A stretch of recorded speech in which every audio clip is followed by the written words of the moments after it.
I am here with Harry, the second place at the BSS London launch event. Congratulations on your second place. I know it still stings, but feels great. Well, why don't you get started with the deck profile, and you can tell us about any interesting cards, any interesting matchups as they come up through the card list, basically. Yeah, sure. So it's mostly white. There's a bit of purple in it as well. I'm not quite sure how it's ordered, but I guess the top end is at the front, right? So we've got the boys. Yeah, who can argue with them? They've been amazing.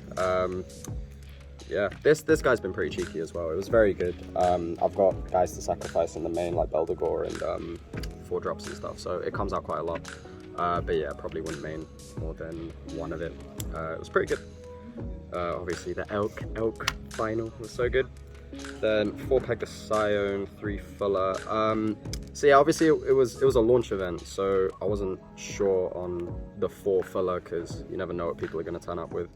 In hindsight, the 4th one would have been good because the match I lost in the Swiss was because I didn't draw Fuller against Deep Purple. But yeah, 3 was enough. I drew it in the other Deep Purple matchups, and again, who can argue with this? And the Armor Dragon Enterprise is so good.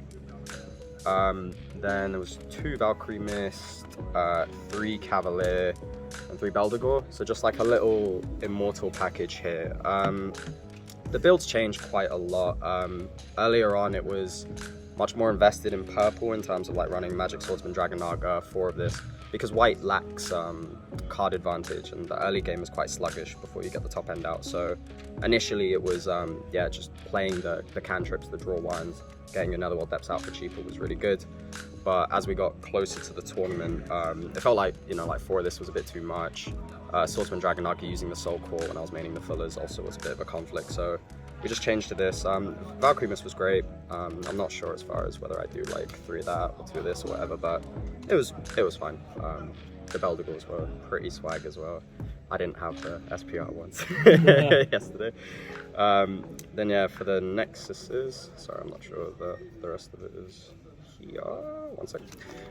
So yeah, 4 depths again. Like, just who can argue with it? It's so good. White wants to kind of prolong the game out and lacks card advantage, as I said earlier. So yeah, it just kind of does everything you want. Even in like a mono white, if you just main 4 of it, it'd still be really good. But again, there's a bit of purple to help liquidate the cost, I guess. It's very good. And then as far as the white Nexuses, we've got this. See, I played quite a lot on Nexuses. I'm not sure, like, I think a lot of the list didn't really have too many Nexuses in them. Obviously, again, like the white is pretty expensive, so it was just good to get these guys out. The Fortress is obviously really good. Forest of Still Leaves was MVP. Like, it's so good. So obviously, its first effect is if you have a burst set, your white Nexuses can't be popped by red effects. And you know, Burning Force and Andromeda are all red, so it's very good. But the main thing is its second effect, where just for 1 core on it, if at any time, if one of your spirits is destroyed by your opponent, you bounce a Nexus they control. So a lot of the time, you know, like you're in Netherworld Depths sort of stall situations, this can come very clutch. The same way with like the burst on the Dream Bomb as well. Can be very clutch just for bouncing a Nexus at a particular point as well. So the Forest was really good, and then 1 Mothership is pretty obvious, just a good one-off. And then for the spells, it was 4 Dream Bomb. Sorry, I'm not really sure on how it's all gonna fit, but yeah, 4 Dream Bomb, 4 Ice Shield, and then 4 Burning Force. Again, I didn't have these yesterday, obviously. Yeah, it's just good again. Like, I think the 4 Burning Force at the event was maybe a bit much, just because there were a lot of people not really playing that many Nexuses, but certainly by the time you get to the top tables, like, you're very happy just to have the 4 of it. It's very good. Who can argue with it? Dream Bomb, very good. Like in a lot of instances, I was just not mulliganing going second, and it's like set a Dream Bomb in your burst, and then a lot of people will go like turn 1 Nexus, turn 2 creature swing, and then just Dream Bomb bounce them both for tempo. It's very good. So yeah, that's kind of it for the main. Do you have any questions? Well, I wanted to ask, are you happy with the list, how it performed? Are there any changes you'd make? Obviously, you mentioned potentially some of this into here, but... Yeah, I think, yeah, I guess, obviously, hindsight's 2020, right? Yeah, it'd be like the 4th Fuller somewhere. I can't remember the change that we said, Anthony, for the 4th Fuller. Was it, oh, a Burning Force? Yeah, I mean, definitely I'd want the 4th Fuller in there if it's like a top event sort of thing, because you have to metagame a bit more. Again, this was a launch event, so it was really difficult to speculate on how much other people had tested and what they'd come with. But no, I mean, I think overall the main was pretty cogent. It did quite well. Obviously, yeah, you can adjust these as you want. You know, Beldegor can go to 2. It's really there's a bit of room of flexibility there, but for the most part, I think it was fine. Did what was needed, I guess. Definitely. And how about the sideboard?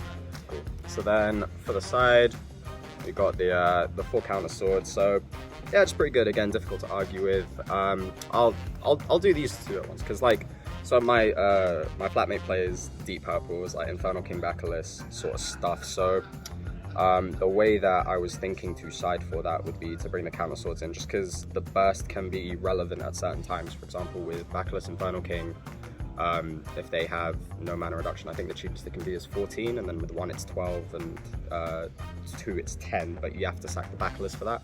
So say it's a situation where they want to Bacillus Infernal King, but they need to sack the Bacillus in order to do it, flip the burst, put the Bacillus on top of the deck, and sure, it just delays it a turn, but alright, you know, that's more than happy for you to do that.